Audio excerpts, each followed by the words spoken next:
Shalom, jumpa lagi dengan saya dalam mata pelajaran sejarah peminatan. Pada pertemuan hari ini kita akan belajar tentang perkembangan gerakan non-blok. Ya, di sini kalian bisa lihat ilustrasi gambar yang ada itu konferensi tingkat tinggi ya, yang menjadi cikal bakal lahirnya gerakan non-blok. Dengan subtopik sejarah dan latar belakang gerakan non-blok. Yang kedua, tujuan gerakan non-blok. Yang ketiga, peran serta Indonesia dalam gerakan non-blok. Yang pertama, kita lihat tentang sejarah dan latar belakang gerakan non-blok. Ya, kita mulai dari konsep dasar, yaitu istilah ya. Jadi istilah non-blok itu diperkenalkan oleh Pandit Jawaharlal Nehru itu sebagai seorang Perdana Menteri India. Hal ini diungkapkan dalam pidato di Kolombia pada tahun 1954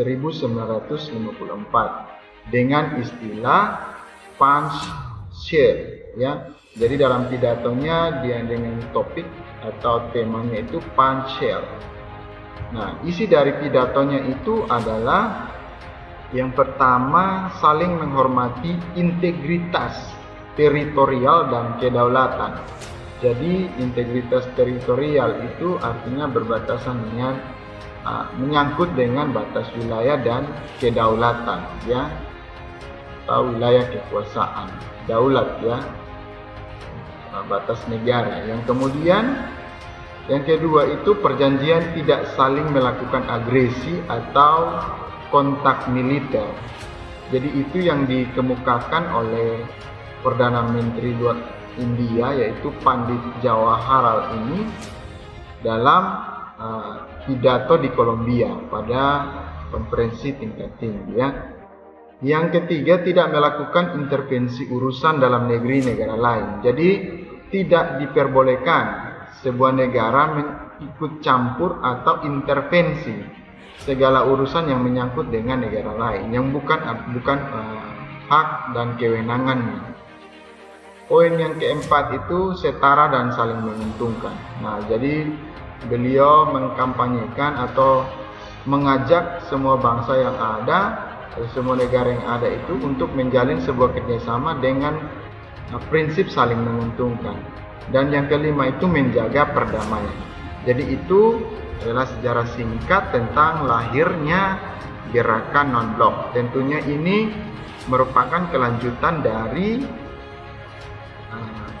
Perang Dingin ya, setelah Perang Dunia Kedua tahun 1945. Yang kedua, kita lihat tentang pendiri gerakan non-blok.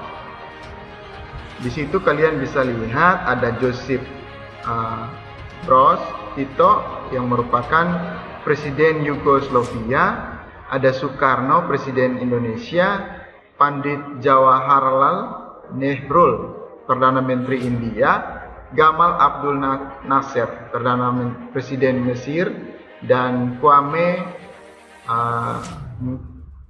Nkrumah dari Ghana. Jadi 5 orang ini yang menjadi penggagas Pemrakarsa lahirnya gerakan non-blok. Jadi mereka memiliki tujuan karena waktu itu perang dingin antara negara adidaya yaitu Amerika Serikat dan Uni Soviet. Jadi mereka membentuk gerakan non-blok, artinya tidak memihak blok barat ataupun blok timur. Yang ketiga, tujuan dari gerakan non-blok. Apa saja yang menjadi tujuan di gerakan non-blok? Ya, yang pertama, turut serta dalam meredakan ketegangan dunia akibat perebutan pengaruh Amerika Serikat yang masuk dalam blok barat dan Uni Soviet sebagai blok timur dalam Perang Dingin. Nah, itu yang Pak sudah jelaskan di pertemuan sebelumnya ya, bahwa ada penyebab pecahnya Perang Dingin itu salah satunya adalah perbedaan ideologi. Yang kedua, membendung pengaruh negatif baik dari blok barat dan blok timur ke negara-negara anggota yang non-blok. Jadi tujuan dari gerakan non-blok ini adalah membatasi pengaruh negatif ya atau hegemoni kekuasaan dari blok barat ataupun blok timur terhadap negara-negara yang terdampak perang dingin yang tidak memihak blok barat ataupun blok timur. Yang ketiga, mengembangkan rasa solidaritas kebersamaan di antara negara-negara anggota dengan membantu perjuangan negara-negara berkembang dalam mencapai persamaan, kemerdekaan, dan kemakmuran. Jadi itu 3 tujuan besar berdirinya gerakan atau lahirnya gerakan non-blok.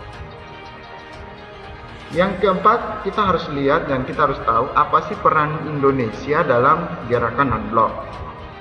Yang pertama, Indonesia sebagai salah satu negara pemrakarsa atau pendiri, penggagas gerakan non-blok itu dimulai dari Konferensi Asia Afrika di Bandung pada tahun 1945 ya.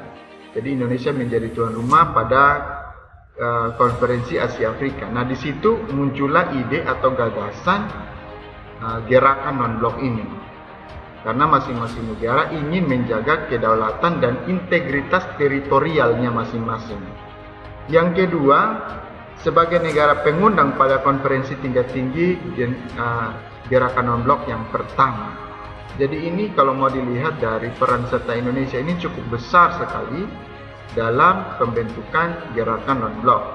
Yang ketiga, pernah menjadi ketua gerakan non-blok pada tahun 1992 sampai 1995 dan menjadi tuan rumah penyelenggara konferensi tingkat tinggi ke-10 di Jakarta dengan jumlah peserta 106 negara ya. Jadi kalau mau dibilang pengaruh, peran serta, kemudian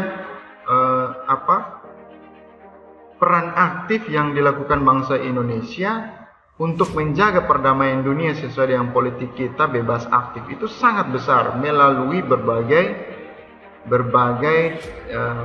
cara, salah satunya pembentukan gerakan non-blok untuk menggalang kekuatan negara-negara berkembang supaya kebebasan untuk membentuk, membangun, dan menjaga yang namanya persamaan, kemerdekaan, dan kemakmuran setiap negara itu bisa diwujud nyatakan sesuai dengan kultur budaya masyarakat dalam negara tersebut.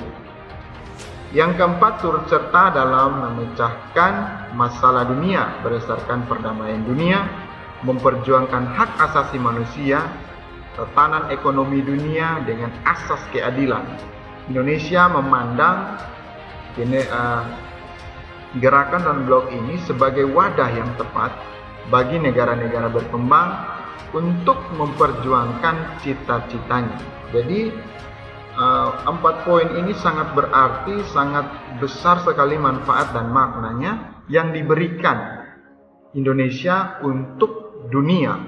Di sini kita bisa lihat bagaimana sumber daya manusia kita yang dulunya itu sangat baik sekali ya. Oke, untuk materi hari ini cukup sampai di sini. Kita akan lanjut lagi pada pertemuan berikutnya. Jika kalian belum memahami, silakan kalian berkonsultasi dengan saya lewat Google Classroom ataupun media lain seperti WhatsApp. Semoga pada penjelasan ini dapat menambah wawasan kalian tentang gerakan non-blok. Sekian dan shalom.